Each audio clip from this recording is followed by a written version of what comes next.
what they didn't report in this study and should have reported is that the vast majority of the children with who had grown up with lesbian parents and who had now higher IQ scores than the children who had grown up with same-sex parents were donor-conceived children. To me, that explains the whole outcomes because if you look at the donor conception process, it is not randomly selected sperm.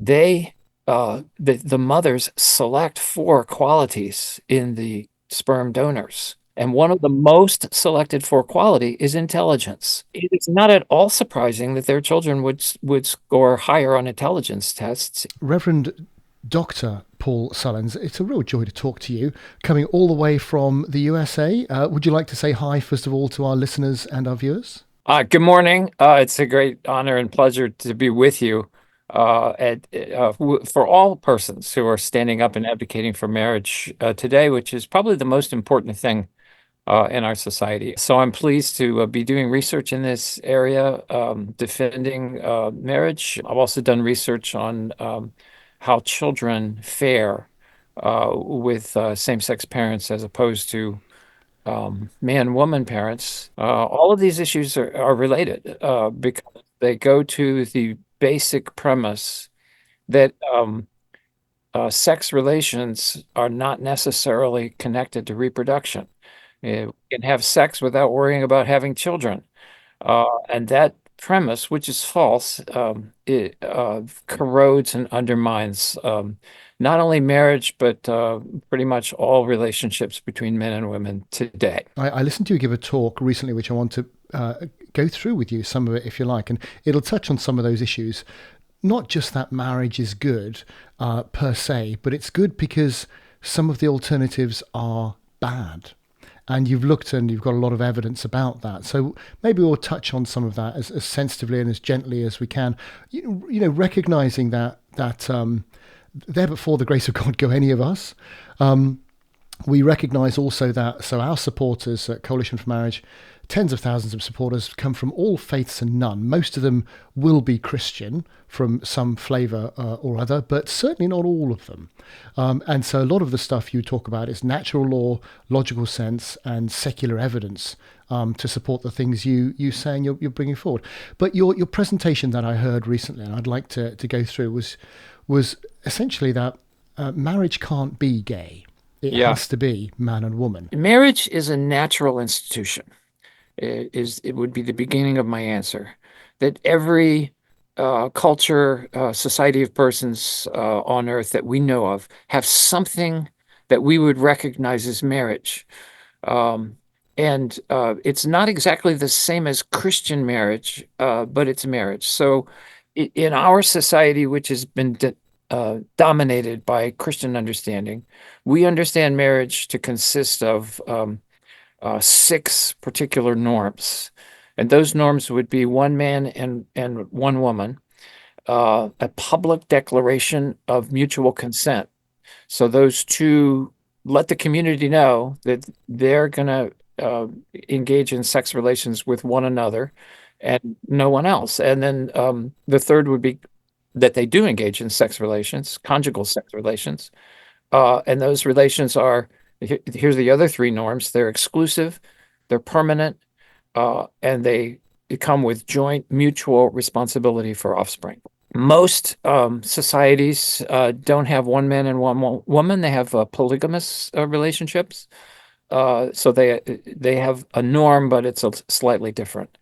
The Christian movement, when it first began, grew rapidly because it elevated marriage to something it hadn't been before. In the Roman Empire, you could put your children out on a mountaintop to die. It was called exposure. Uh, and that was a common practice for unwanted children. Christians didn't do that. Divorce was easy in the Roman Empire, and Christians never divorced. Um, and so those who were poor in the Roman Empire suffered greatly and sometimes died. Christians took care of their poor. And so, women in the Roman Empire began to figure out that if they married a Christian man, he wasn't going to abandon them. He wasn't going to kill their children. He wasn't going to let them to starve. And so that elevated the marriage. Now, what has happened over the last couple of generations in the West is that we have begun to move away from those norms. And I have this slide I know you'll put up called Stepping Down from Nature. Um, so marriage is a natural relation, a natural institution. In other words, it's not created by government. It's not even created by religion. It's natural to the way human beings are made. It's like language, right? Language is a natural function of human beings. And of course, we have lots of rules and stipulations about language, and sometimes governments get involved and sometimes scholars get involved. But language is something that all humans do. And so marriage is something that all humans do, even though it may look different in different situations.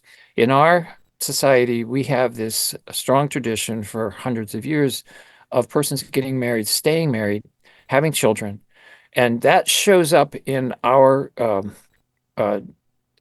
measurements today as intact married biological parents. So as a sociologist, I look at a set of data and I can separate out the intact married biological parents in that. So these are a man and a woman living with their own biological children. In the United States, the CDC calls that the nuclear family. I don't think that's a great term, but that's what it's called. Um, and so we have that as kind of the gold standard. Uh, we started in the early 20th century to move away from that for several reasons. But the movement was propelled mostly by the introduction of a putatively reliable contraception and the birth control pill. Now, the birth control pill moved us away from that because it's not really reliable contraception. It's phantom of it. The failure rate in net actual use of the birth control pill is about 9%, which means that 9% of persons using the pill within a year are going to get pregnant. And that means that within 5 years, most of them are going to get pregnant. So what that creates is a lot of unwanted children. So ironically, the introduction of supposedly reliable contraception led to an explosion of unwanted children throughout the West. Um, and that puts strains on marriage. And so we had the introduction of, or I would say the reduction of strictures to divorce. So remember, I said that the Christians did not permit divorce. And so our Western societies, which were built on a Christian basis, also it did not permit, or at least made it very difficult for couples who are married to divorce. And that began to diminish in the United States during the 1960s and the 70s. I think Britain is pretty much similar. Britain is built on even more explicitly on a Christian basis than the United States. And so the strictures started to diminish. So we have contraception, we have divorce, and that the end result of diminishing the strictures on divorce resulted in what we now know as no-fault divorce, which is almost a divorce on demand. Anyone who wants a divorce, you get on a sort of conveyor belt of institutional arrangements, I'm sure you know, that end up with a divorce. And so we have a society where we have a lot of children that people didn't really want to have, and we have divorce, and those children then are assigned in most cases in my country to the mother. Uh, and so we have single fathers and single mothers. But we move from a world of intact married biological parents to a world in which there are fewer and fewer of those arrangements and more single fathers and single mothers. Then we try to correct that. You have a single mother who's struggling, who's in poverty in many cases, um, managing children and how to pay the bills, and realizes that if she was married once again, at least there would be a man there to help with those things. So she goes out and finds a man, and marries him. And so we have now step parent arrangements where we have a biological mother and a stepfather. And that is to kind of correct some of the difficulties of the divorce. Well, it does in some objective ways, but what it does to the children, we have learned that what harms children in that transition is that they go from one set of arrangements to another set of arrangements with their parents. And that's difficult for children. And then you introduce a new father in most cases, father figure, and it's another transition. And so that gets into to worse, that steps away from nature in a way, or it introduces trauma even more. Then uh, persons say, well, I don't want to go through all that trauma of divorce. And it's these kids who parents divorce grow up and they say, I'm not going to get married at all. And so we have the rise of unmarried cohabitation starting in the 1980s or so, which now is a significant proportion of young couples who are cohabiting and they have children. And so you have that situation. Now, it's in that context that we have the rise of same-sex attracted persons who say, well, if this is what marriage is, it's all over the map. We can get married too. We can do at least as well as unmarried cohabiting parents. So we should have the right to be married too. So we have to realize that same-sex marriage is kind of the end result so far of this movement away from the natural arrangement of natural marriage. I call the distinction between these two types of marriage, the distinction between natural marriage and committed relationship marriage. And committed relationship marriage doesn't hold to all six of those norms that I mentioned earlier. The committed relationship marriage only calls for some emotional or financial interdependence and a public declaration of the relationship. Also, it calls for two people, not necessarily just two people, and man-woman marriage is not necessarily just two people, but so far it's just two people of the same sex. And so you have those three kind of norms there. But for committed relationship marriage, there's no necessity for sexual exclusivity. And most same-sex so-called marriages are not sexually exclusive. I'm not talking about that today, but the empirical evidence is very clear on that. And that's a well accepted and reported fact, I think. Yeah. And they are also much less permanent. Same-sex marriage relationships break up at a much higher rate than opposite-sex marriages, and there is not joint responsibility for offspring. The introduction of a child into a same-sex relationship, particularly a lesbian relationship, actually promotes the dissolution of that relationship because it creates emotional stresses between the two partners that are cannot be present in a man-woman marriage. In a man-woman marriage, a child comes that both parents have a natural biological relationship to the child. In a same-sex marriage, when a child comes, at best, only one of the partners has that biological relationship with the child. And so in the biological mother, let's say in a lesbian relationship, it is in a certain asymmetric relationship to the child compared to the social mother, as it's called in the research. And so there's stresses. You know, it used to be the biological mother and the social mother were the two in the relationship, and they had this great close solidarity. And now the child comes, and it's like a triangle, you know, and it leads to those kind of stresses that accelerate often. Just to interject there, because you may realize, you may not, that we had civil partnerships in the UK before we had same-sex marriage. So that committed relationship part of it that you're talking about, we had already. It was almost as if well, those other three bits that are difficult to kind of say exist outside of man-woman marriage were the bits that pertain to real marriage, if you like, and those were the bits which were kind of dealt a blow when we redefined marriage. Yes, I think so. And that's probably a common throughout Europe where you have registered domestic partnerships or civil unions of different types.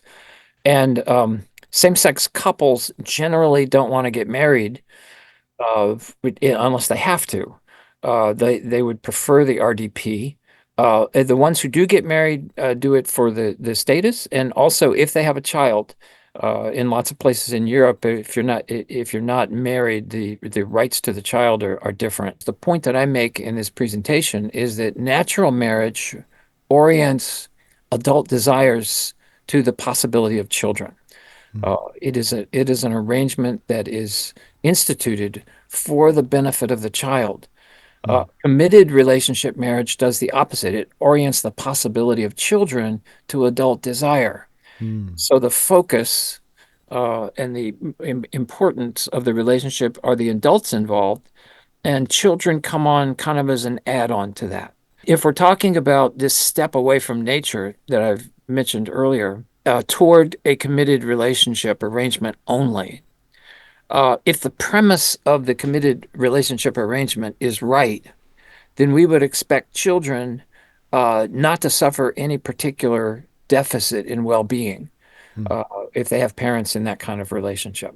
But if the natural marriage premise is correct, then we would expect children to do worse. The well-being of children would be much worse in uh, committed relationship marriages than in man-woman marriages. Um, in fact, that is not a controversial proposition. All sides in this debate agree on that. Evan Wolfson, who wrote the book Why Marriage Matters, as a kind of the manifesto of gay marriage, and who set forth the definition of committed relationship marriage that I've been referring to, um, spent a whole chapter of the book defending the claim that children do not suffer relative harm with same-sex parents. And the U.S. Supreme Court, in the Obergefell decision that legalized same-sex marriage nationwide in the U.S., Mm. stated as one of its accepted factual premises that same-sex couples do provide nurturing and loving homes for their children. The American Psychological Association, it clearly states, and I'm quoting here, the children of lesbian and gay parents are as likely as those of heterosexual parents to flourish. Uh, so we have an agreement among the elites that are pushing us toward gay marriage Mm. that the children are not harmed. So this is an empirical question that I addressed in a 2020 article called The Case for Mom and Dad. So in that study, what I did was to use the National Health Interview Survey of the United States, which is a wonderful body of data. It's about 4 million cases by now. Since the 1950s, the US government has collected health information on the US population. It's the largest public health survey in the world. Um, and it measures the biological relatedness of children to their parents, and then measures a whole host of particular health problems, potential health problems for the children. And it applies the Strength and Difficulties Questionnaire, which is the most widely used measure of child emotional problems in the world. And through a series of questions, it was validated at the Harvard School of Public Health. It establishes pretty precisely the probability or the risk of a child developing emotional problems, or maybe they already have emotional problems that are measured by this. And so we would expect uh, children to have pretty much equal outcomes uh, if the natural marriage premise was incorrect and the committed relationship marriage were correct.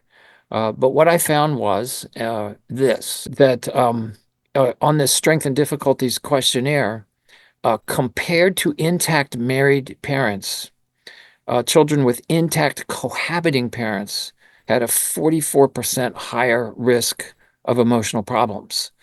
Um, so the ratio, the odds ratio shown, or the risk ratio, I should say, shown on that slide is 1.44. If they were living with post-divorce single parents, it went up higher, 1.73. If they were living with intentional single parents, it went up a little more. It was 1.86. If they were living with remarried step parents, now remember I said that made things usually a little worse. So that's 2.11. So now those children have twice the risk of emotional problems as children with intact married parents.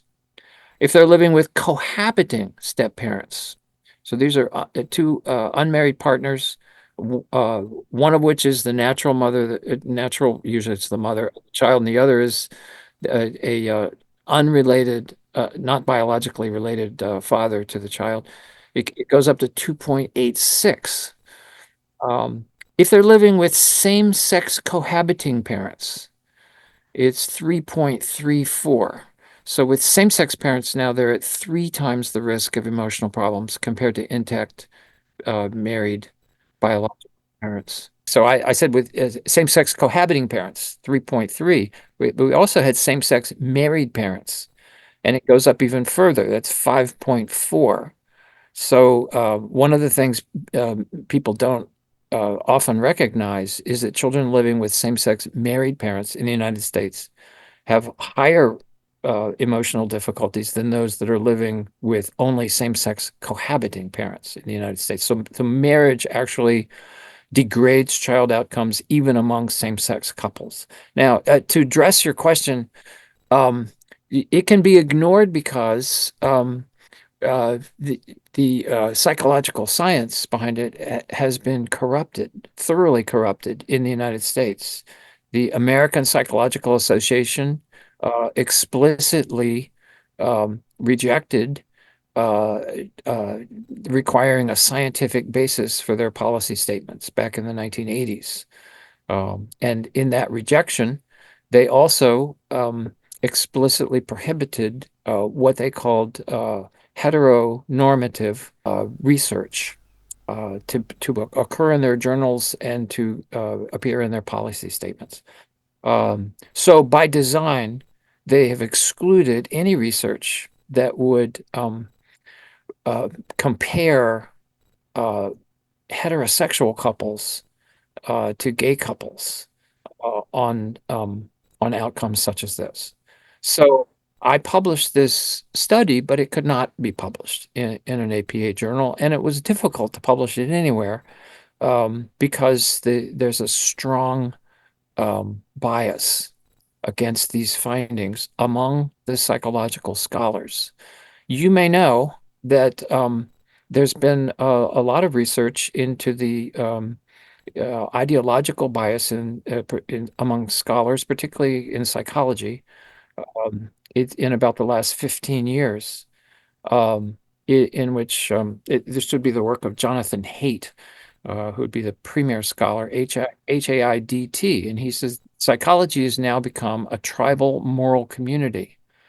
And he did research that in several ways tried to find the proportion of conservative as opposed to liberal scholars in psychology. And what he found, surprisingly, was he could not find one conservative scholar.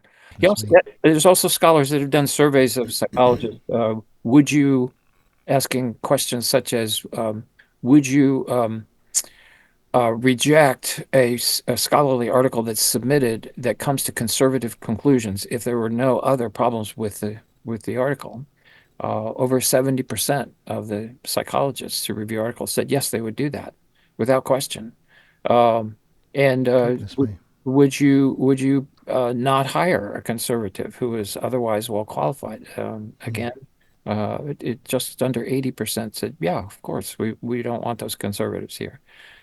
So there is this strong bias against these findings in the allegedly scientific literature. Mm. It is not objective at all.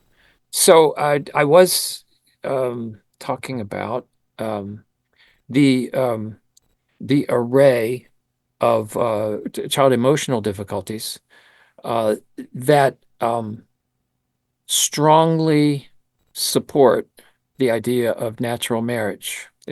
This finding is very strongly consistent with the idea that what leads to higher emotional difficulties for children is gradually moving away from the arrangement where they have their own mother and their own father.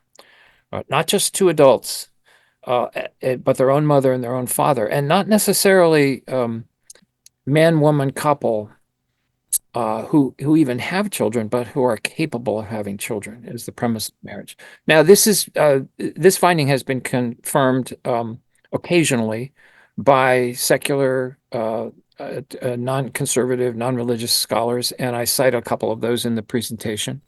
Um, but when I looked again at the NHIS data to try to confirm this, I looked at a number of other measures and found very similar findings. But I also just looked at the birth parentage of children. That is, whether a child was living with both biological parents, living with only one of their biological parents and some other unrelated, biologically unrelated parent, or neither of their biological parents. And what I found was that the risk of child emotional problems was, excuse me, the percent of children who had emotional problems in those families. There was 4% for children who are living with both of their biological parents. Now that's 90+% of children who are living with intact married parents are living with both of their biological parents. The exception would be adopted children. Um, and then if they're only living with one biological parent and one non-biological parent, it more than doubles to 10%. And then if they're living with no biological parent, it doubles again to over 20%. And so there's a very, very strong correlation between living with both of your biological parents and not having a large range of child emotional problems. You could go into the psychological theory literature, which is not governed by the ideologies so much of the American Psychological Association and their British and European counterparts, and find that there's lots of psychological theory that supports this. One of the main theories is attachment theory, that talks about the importance of children to develop attachments to their parents, and the secure attachment is at different times of development with each of their biological parents. First to the mother in the first 2 years of life, and then there comes a time when they attach to the father as well. So that developmental process is interrupted by these deficiencies in the forms of natural marriage, and it's interrupted pretty well completely. If you imagine if secure attachment to your mother is important for psychological health, and you're a child living with two men, how do you do that? Well, it doesn't happen. And so, that leads to some of these difficulties. I think Erica Commissar's book, Being There, I don't know if you've read that. Um, I'd recommend it to you. It's a long book, but it's just one of the saddest books my wife and I have ever read. Because it picks up on the very things you're talking about and the research around the importance of the mother in the first year of the infant's life, and it looks at the social consequences of not having that situation, and it describes them explicitly.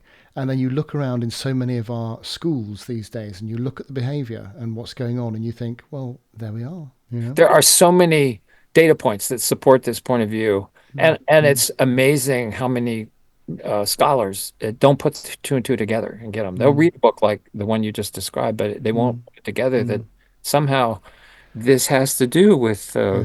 gay Well, marriage. it doesn't fit the narrative as well. Right. You can have everything. The the Yeah. the number one predictor of a woman having an abortion is that she's not married. Um, Well, absolutely right. And the safest, the safest place for a child in the womb, an embryo, is inside a marriage. that's right. Absolutely right. That's right. Yeah. Those who are in favor of gay marriage, as I mentioned earlier, don't really want to adopt a kind of relationship that is like natural marriage. They want to have the name marriage, but have a very different kind of relationship. So that goes into it. A heterosexual marriage is protective. Even today, it's protective against relationship instability. You're not going to split up as much as if you're just cohabiting. It's protective against um, the introduction of unrelated third partners, and it is provides to the children a higher set of resources generally than than gay marriages. I do want to make a point that the difficulty or the deficiencies of same-sex parents, as far as I know, have nothing to do with the personal qualities of those parents. They can be loving and caring and can have felt close relationships to those children in lots of ways. But it has everything to do with the fact that neither of two men it can be a mother to that child. And in fact, having two men care for a child necessarily means that that child has a biological mother somewhere to whose care that child has been denied. Uh, and so in my mind, that accounts for this difficulty.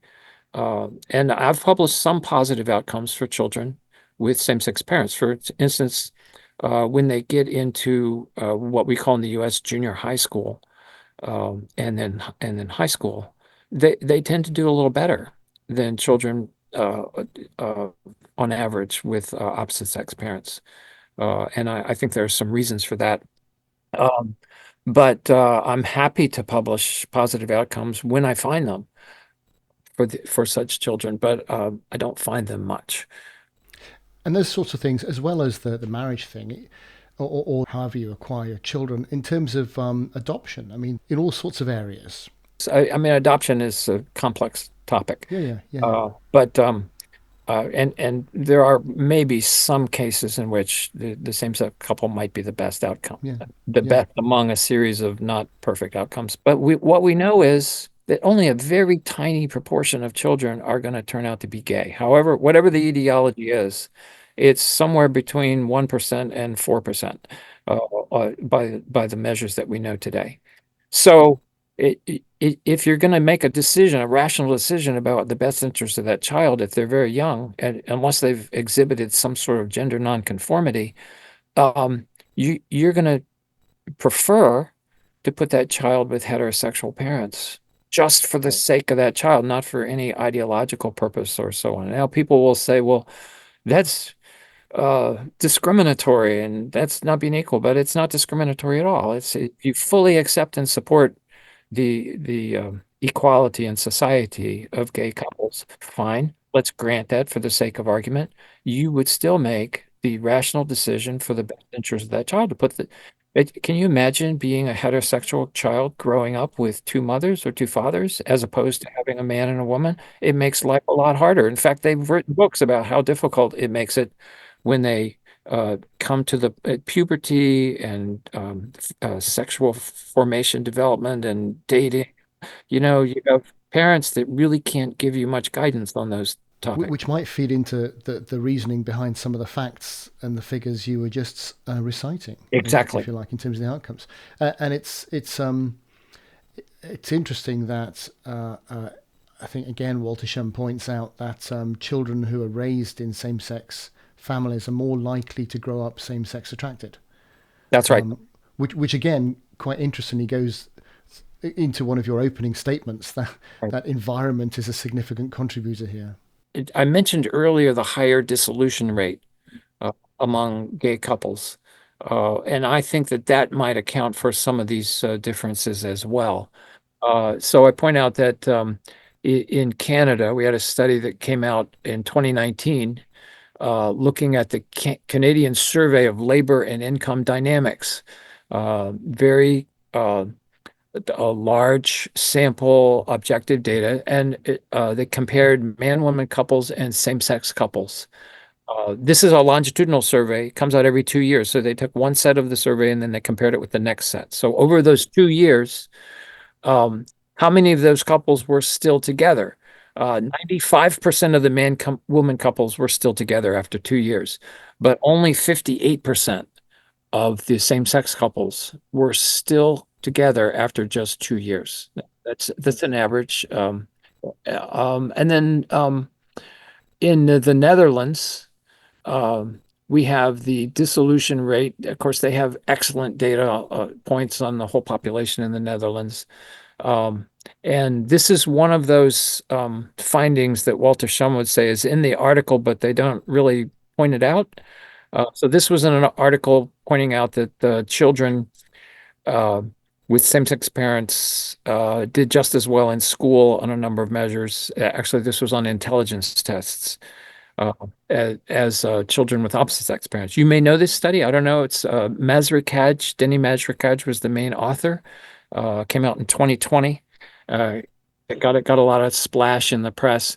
But hidden in that article, as it were, was this fact that when they went through the records, the administrative records for the last, I think it was 18 years before 2020 in the Netherlands, the percent of children who had experienced the dissolution of their parents, uh, for man-woman parents, it was 19%. So from age 0 to age 18, 19% of their parents had split up.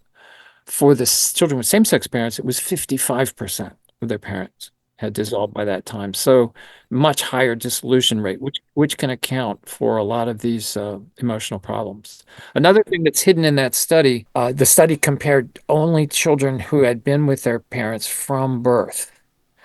And I Right. criticized this study before it was even published for that.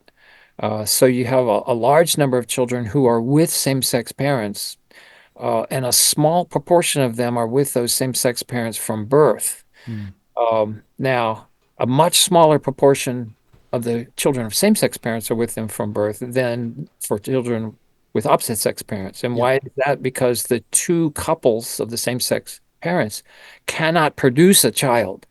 So the only way they acquire a child from birth uh, is one of two ways. They adopt a child um, who is an infant and raise it from birth and stay together. Or more likely, uh, it's a lesbian couple that has children by means of artificial insemination or in vitro procedures that will allow one of them to be implanted with a child um, and raise that child. So here you have donor conceived child. The vast majority are donor conceived children with lesbian parents. In that study, they say these are same-sex parents. 95% of the couples in the study are lesbian couples. There's Right. only 5%. So you can And that was going to see. be one of my questions, in terms Oh, of the skew, because we talk about same sex parents.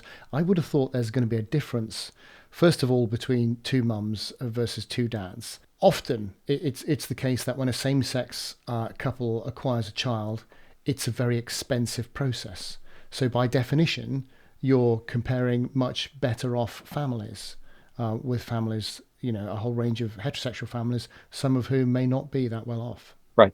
You have all of those Yeah. differences. But what they didn't report in this study and should have reported is that the vast majority of the children with who had grown up with lesbian parents and who had now higher IQ scores than the children who had grown up with same-sex parents were donor conceived children. In fact, because of my critique, they mention it in one place and don't do much with it. But to me, that explains the whole outcomes. Because if you look at the donor conception process, it is not randomly selected sperm. The mothers select four qualities in the sperm donors, and one of the most selected for quality is intelligence. The the donor conception agencies advertise that they have higher intelligence. This is a man with a PhD, or he graduated from Oxford. Right. Right. Oh, Okay, interesting. so Yeah. you have mothers who are selecting for intelligence. It is not at all surprising that their children would score higher on intelligence tests 8 years later, uh, because you're comparing with a population where men and women don't select for intelligence. It's randomly distributed. So again, I have found the same finding that children who grow up with same-sex parents do better in school, and I think that that's probably explained by the prevalence of donor conception. In the Netherlands, same-sex couples are the majority of the users of donor conceived facilities nowadays, uh, which of course are all paid for by the government. Uh, and so I think it is true. It's a true finding, but I think it's explained by the selectivity uh, of the mothers in this case. And I think you make the excellent point holistically about marriage that marriage is not about two people having children. It's about one child having a mother and a father. And that really is what marriage is about. Only a woman can become a mother, and Mm, to mm, be a mother is something no man can do, and mm, is more valuable than anything any man can do. mm, We are a species that brings two people together, not only to conceive a child, but to raise that child into full human psychological health. And so what you really need to do is to promote and build up marriage. And if you do that, I don't think you need to incentivize having children. I think that's built into the package of marriage. yeah, and not only that, but as one of your compatriots, Brad Wilcox, has pointed out, the happiest people in the world are Yes, those who are married with children. that's right. Fact. You know. That's a fact. There are some countercultural women who are rejecting this whole ideology. So, they're Mm, kind of the extreme mm, dissenters from that. mm. But any dissent is good. And I think therein lies the solution, because I always like to. Well, what's the positive? Where do we go from here? How do we regain the truth? And I think it's largely about actually um, living well the family that you're in. So other people around you see and think, well, I want to do that too. That's right. The family is the one human institution that existed before any government existed on this planet. And I think that it may, if we're lucky, I guess, or have fortitude, uh, it may be able to resist even the efforts of governments to destroy it. And so I think that there are challenges for the family today. But I think that families will be here long after the governments that try to turn children into creatures of the state uh, uh, have faded away. Uh, so, Yeah, excellent. Oh, well, that's a lovely positive point to end. And I look forward to speaking to you again sometime. Thank you so much for your contribution. And Paul Sullins, what a joy to talk to you. same here. A joy to be with you today, Tony. God bless you.